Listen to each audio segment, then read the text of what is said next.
Greetings to all who are listening to this podcast.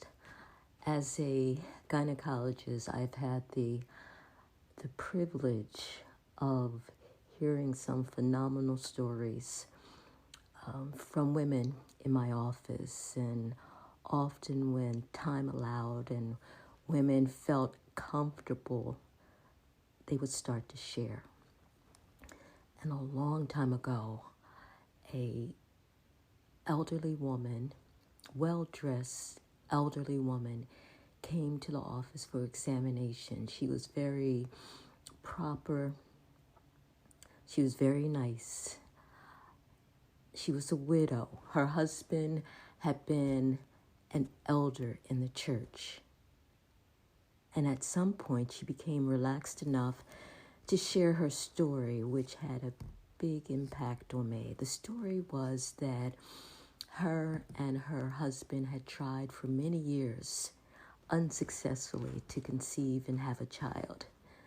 And then one day, a phone call came, and the phone call said that the mother of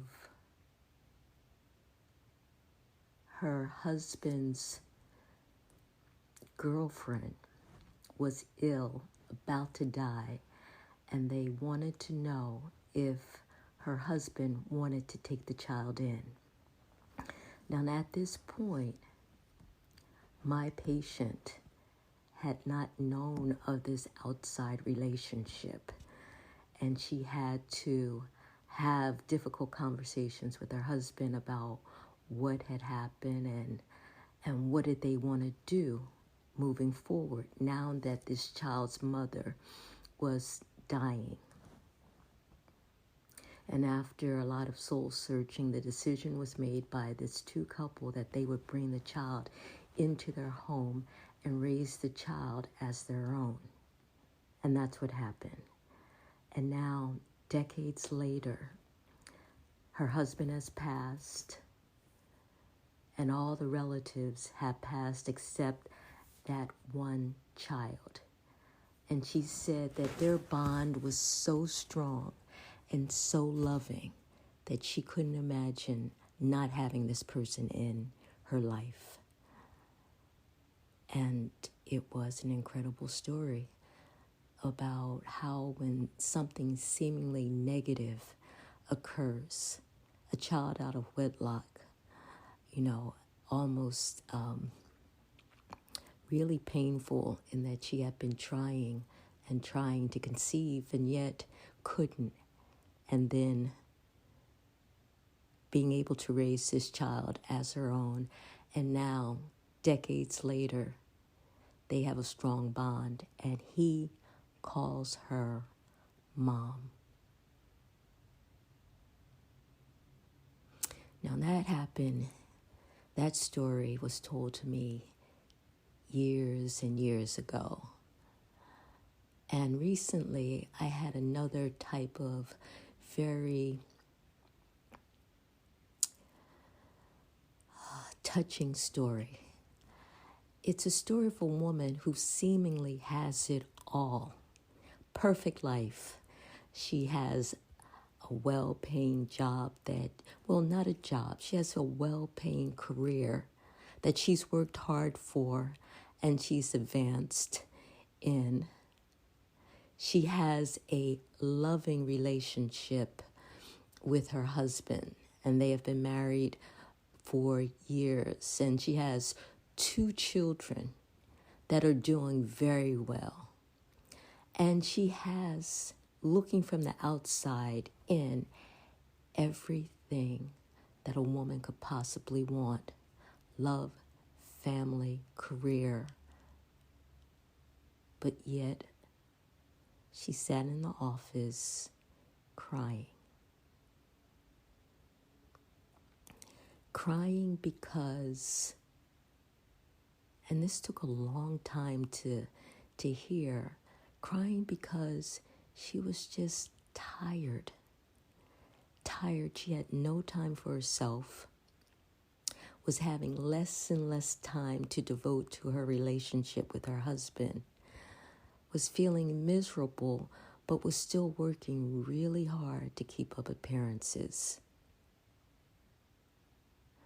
And when she was asked, what do you do for yourself? How do you relieve your stress? What is your hobby? She didn't have an answer. She acknowledged that she didn't have a hobby. So she had no time for herself and found herself spending less and less quality time with her husband because of all, he should know that she cared about him, and he should know that she loves him, and he should know that she's working hard. So he had become expendable, and their quality time had lessened. And now she was devoting the bulk of her time to raising her children right and being there for them and working and doing the best that she could in her job and advancing in her career. But it was all leading to burnout. And she had a hard time sharing this with others because they would say, what do you have to complain about? You have everything. You have everything. Why complain? And so she didn't. She didn't. She bottled it up. She kept working. And now she found herself exhausted. And the real challenge that she faces now is she able to reprioritize her life, putting herself first, followed by her relationship with her husband, then her family, her children, and lastly, work. Can she, and then there was the other category of, social obligations, board appointments. That was absolutely last. And the question was, could she make the readjustment? Not necessarily eliminate anything from her life, but readjust and give herself priorities. And part of the reason she admitted that it was so difficult was because she felt as though she would be judged by others. But when she thought about it, she actually realized that she was placing this on herself, judging herself, thinking that others might judge her. Now understanding that that's probably not true, and everyone is too busy with their own lives to have a whole lot of time to consider anyone else's situation. She acknowledges that, first of all, things need to change for her to feel better. She needs to prioritize herself. And interestingly enough, she said that her husband, the man of her dreams, the man that she's lived with for many years, doesn't have a problem prioritizing himself and his family. And she looks at him and she thinks that he's able to do it, but I'm not able to do it. And it's a superimposed restriction that she's putting on herself. And I hope that she's able to work through and see that she's worthy, see that she doesn't have to prove anything to anyone, that she shouldn't judge herself harshly, that she should make time for herself. Isn't that an interesting thing? I think women have this problem. We don't take time. We don't think we have the time, but time is the only thing we have.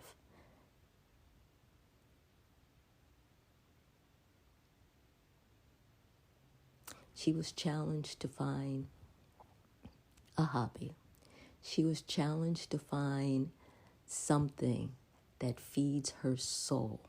She was challenged to find something that helps to revive her, that's just for her, and prioritize that in her life. And I am suggesting that we all should take a look at our life, whether it looks perfect on the outside.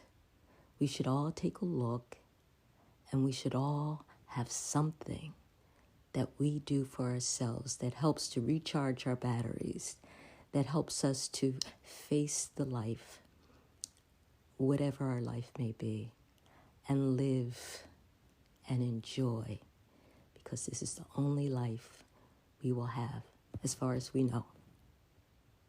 Take care.